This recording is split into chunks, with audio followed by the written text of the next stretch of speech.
Hello, Professor Franz here. In this lecture, I want to continue our conversation on the emergence of the locomotive in American history, which changed our nation in so many important ways.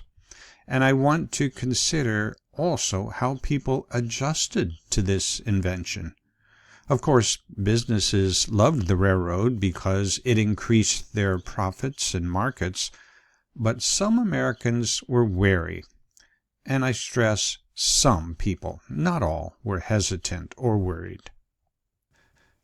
I'm drawing particularly from Wolfgang Schivelbusch's sociological study called The Railway Journey. Some were offended that the noble horse was replaced with a fire-snorting, loud, clanky metal monster that needed its own man-made road. The locomotive was a soulless machine. W.B. Adams wrote Pleasure Carriages in 1837, and he said, "Steam is a mere laborer, a drudge who performs his work without speech or sign, with dogged perseverance, but without emotion. He may be personified when speaking of him, but no one pats his neck or speaks to him in a voice of encouragement. It is not so with a horse or horses.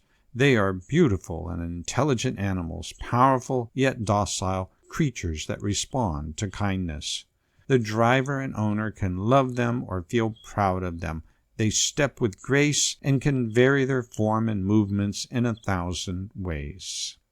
Well, remember from about 1800 through the 1830s, we were in the Romantic era with a strong cultural impulse for emotion, reflection, and an awe of nature and humanity. So to some, the locomotive was brutish, sacrilegious even, an ugly intrusion into a beautiful nature. The rude locomotive noises might scare nearby livestock, and would those cows stop giving milk?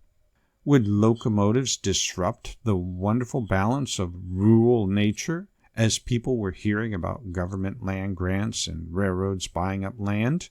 Some, quote, saw the steam train as a symbol of man's hubris, defying the natural order of things. The notion that man could create a machine that could move faster and carry more than any horse was seen by some as challenging the laws of nature and God. The locomotive also brought many people uncomfortably close to the Industrial Revolution. Notice the train barreling through, and this horse being spooked, and others pulling their children back. And with locomotives, one was totally engulfed within this machine, a scary thought to some.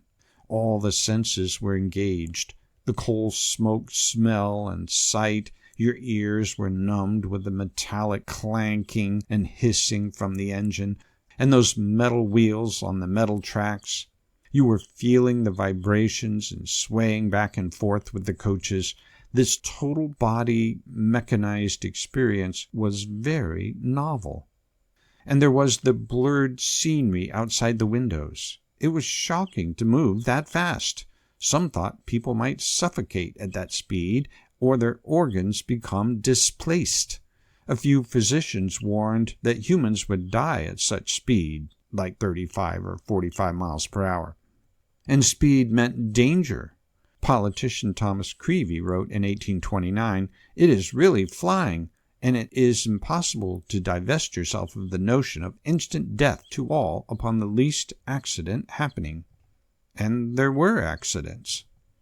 Speed also changed people's perception of travel. The places along the way were not experienced any more with food, drink, socializing, viewing, resting.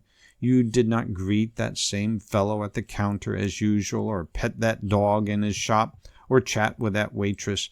The journey outside was a blur through a window. Ralph Waldo Emerson wrote in his diary in 1843, "Dream-like traveling on the railroad. The towns which I pass between Philadelphia and New York make no distinct impression. They are like pictures on a wall. You can read all the way in a car a French novel." The French novelist Victor Hugo wrote in 1837, The flowers by the side of the road are no longer flowers, but flecks, or rather streaks. The towns, steeples, and the trees perform a crazy mingling dance on the horizon. Erwin Strauss wrote that, quote, intervening spaces are, as it were, skipped over or even slept through. Some described feeling like cargo being transported. Quote, the alteration of high and low ground, the healthful breeze, and all those exhilarating associations connected with the road are lost. The rails appeared as the barrel through which a projectile of the train passes. Well, in 1862, one medical journal published the influence of railway traveling on public health, concluding that the rapid and variety of impressions outside the train window fatigues the mind and eyes and contributes to physiological breakdown. One medical text wrote in 1884, the eyes are strained, the ears are dinned, the muscles are jostled hither and thither, and the nerves are worried by the attempt to maintain order, and so comes weariness. These onrushing impressions jammed their brains and eyes, combined with the unnatural condition of moving so quickly. All of this contributed, some said, to fits of madness by some. They lashed out violently against others, but became calm when the train stopped. So they say. Especially in England, some wondered if being on a train was too risky for going mad or being attacked by a madman. Some complained of boredom. John Ruskin wrote that, quote, traveling becomes dull in exact proportion to its rapidity. One complained, I get so bored on the train that I am about to howl with tedium after 5 minutes of it. He stayed up all night so he could sleep the whole way.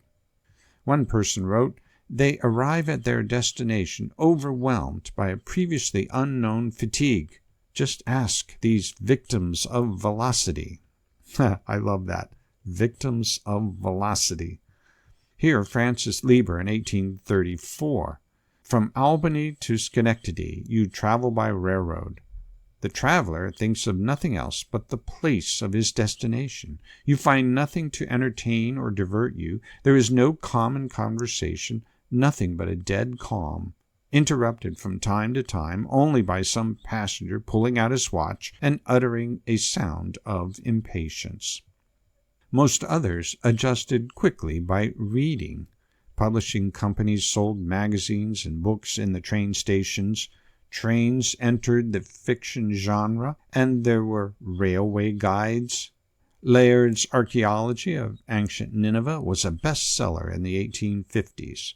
On the cover, there's a clever series title, Murray's Reading for the Rail.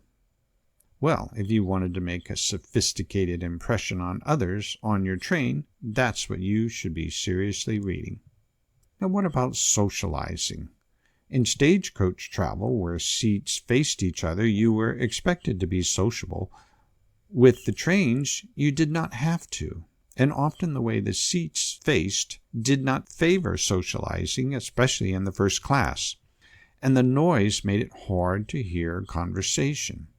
Railroads have completely changed our habits, one noted then.